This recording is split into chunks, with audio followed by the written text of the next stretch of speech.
Kidnappers kill another popular Catholic priest. Welcome to the news and please subscribe to our channel. The Catholic Diocese of Ķ11 on Sunday said Reverend Father Ķ′ŁŁ was killed by his abductors after being kidnapped on Sunday morning at about 6:30 a.m. in his rectory. Politics Nigeria report that Reverend Father Ķ′׃ was going for Sunday Mass at St. Michael Catholic Church, Ikabigbo, Uziru, Edo State when he was abducted.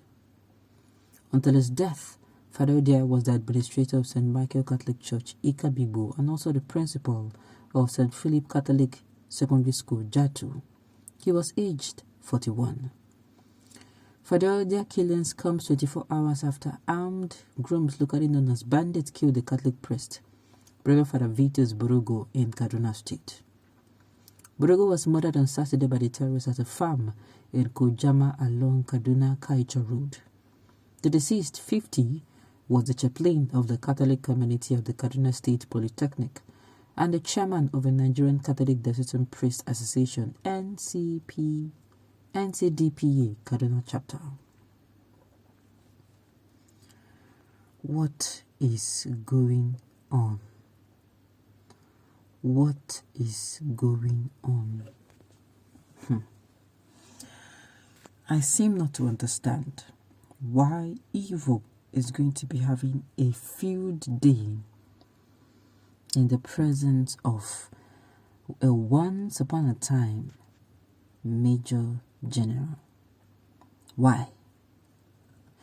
Look, before the emergence of Buhari as the Commander-in-Chief of Nigerian Forces, one of the reasons why people voted him in was because they felt Jonathan was too weak. They felt Jonathan was a weakling. He could do nothing. But now, where has this weak man? Can you see the difference between the two right now? Can you see? Once upon a time, this thing called banditry, what we know was Boko Haram, and they only had a field day in Borno State. They only had a stronghold. But today, they're in Borno, they are in Benue, they are in, for goodness sakes, they are in the south. What is going on? What exactly is going on? I keep saying, do you know what causes this? It is because these people have come, read their head, and they expected to be met with resistance. But no, nothing happened. They did it the first time, nothing happened. The second time, nothing happened. The third, nothing happened. Now, they are now going around Nedibuga with Nigerian people's lives. This is very threatening. If the Christian Association now of Nigeria comes out and they start saying things, they'll say, these people, they're religious bigot. It is happening now. It is happening now.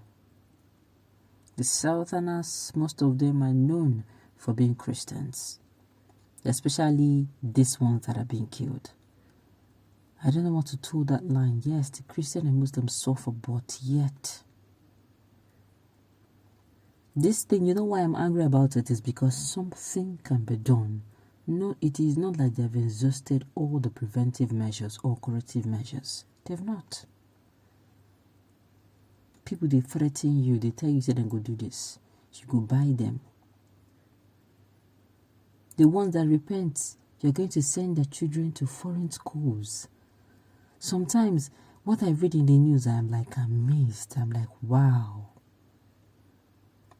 People will just kill, come outside and have a field they're killing, and one day they tell you, okay, I don't want to be a vampire anymore, I don't want to suck blood. You take them in. You use our money to clothe them.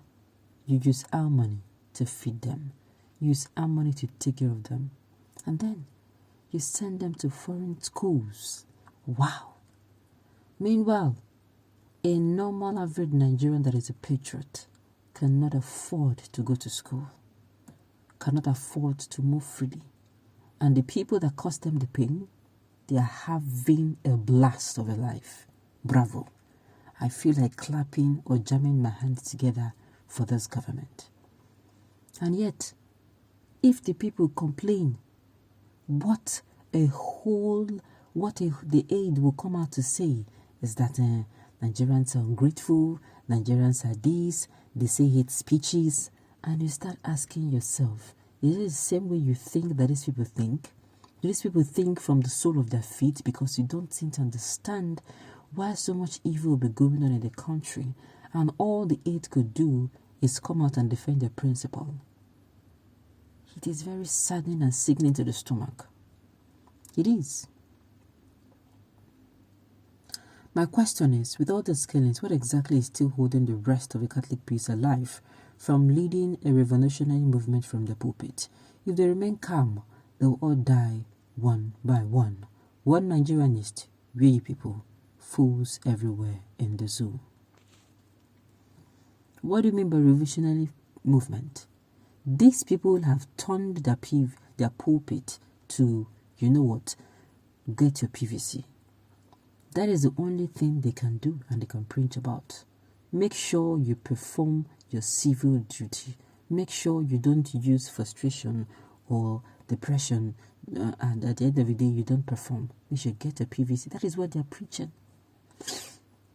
That is what. This killings is getting out of hand.